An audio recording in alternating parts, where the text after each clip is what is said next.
जळगाव तालुक्यातील पाडळसे येथे आंतरराष्ट्रीय कथा वाचक पंडित प्रदीप जी मिश्रा यांच्या मधुर वाणीतून शिव महापुराण कथा आयोजन करण्यात येणार आहे।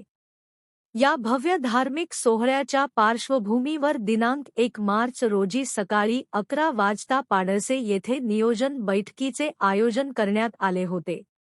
या बैठकीत कथास्थळाची तयारी, भक्तांच्या सोयीसुविधा, वाहतूक व्यवस्था, पाणी व निवास व्यवस्था तसेच शिस्तबद्ध नियोजन याबाबत सविस्तर चर्चा करण्यात आली। कार्यक्रम यशस्वी व सुरळीत पार पाडण्यासाठी विविध समित्यांची स्थापना करण्यात आली असून जबाबदाऱ्या निश्चित करण्यात आल्या। गावातील मान्यवर, कार्यकर्ते व भाविक मोठ्या संख्येने उपस्थित होते। पाडळसे परिसरात या कथेबाबत भक्तांमध्ये उत्साहाचे वातावरण निर्माण झाले आहे। आणि त्यांचे आशीर्वाद आपल्यावर एवढे आहेत की आपल्यालाही काही कमी पडणार नाही। आणि म्हणून अशा ढोल थापा येतात जेणेकरून कार्यक्रमामध्ये खोळंबा होईल, काही होईल आणि काहीतरी ज्यांनी कमवलं असेल त्यांना त्यांच्या घरी जाऊन त्यांच्याकडे लंबे जीवन की मैं तुझे मांगू तो इतना कि तो मेरे साथ रहे,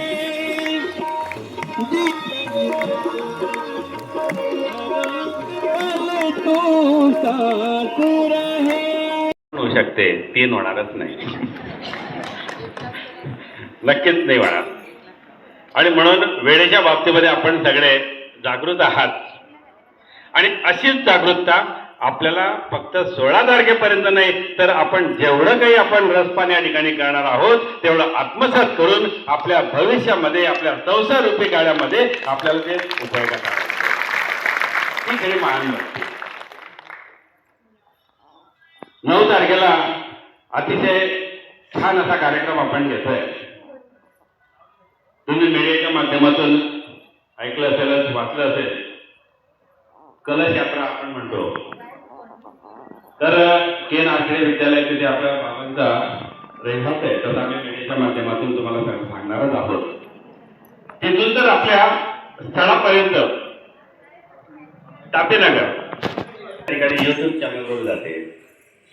संपूर्ण 8 दिवस या ठिकाणी 7 दिवस कॅमेरे राहणार आहे। संपूर्ण महाराष्ट्र नव्हे, संपूर्ण देश नव्हे, संपूर्ण आंतरराष्ट्रीय दर्जावरती आमचं नाव जाणार आहे, आमचं सगळे युट्यूबला जाणार आहे।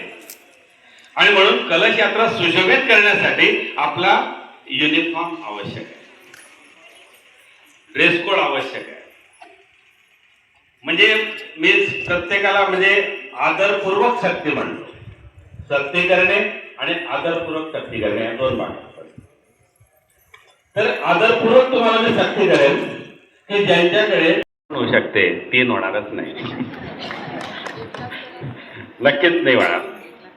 आणि म्हणून वेळेच्या बाबतीमध्ये आपण सगळे जागृत आहात आणि अशीच जागरूकता आपल्याला फक्त 16 तारखेपर्यंत नाही तर आपण जेवढं काही आपण रसपान या ठिकाणी करणार आहोत तेवढं आत्मसात करून आपल्या भविष्यामध्ये आपल्या संसार रूपी काळामध्ये आपल्याला ते उपयोगात आहे। ही खरी महान भक्ती। 9 तारखेला अतिशय छान असा कार्यक्रम आपण घेतोय। तुम्ही मीडियाच्या माध्यमातून ऐकलं असेल, वाचलं असेल, कलश यात्रा आपण म्हणतो। तर के नारखेडे विद्यालय तिथे आपल्या बाबांचा रहिवास आहे, तर आम्ही मीडियाच्या माध्यमातून तुम्हाला सांगणारच आहोत।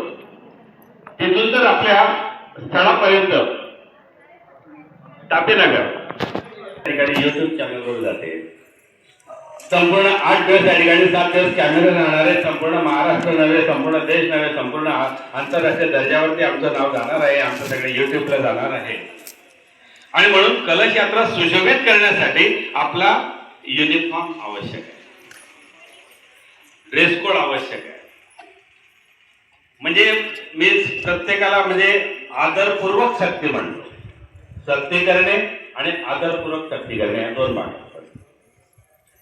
तर आदरपूर्वक तुम्हाला मी सक्ती करेन की ज्यांच्याकडे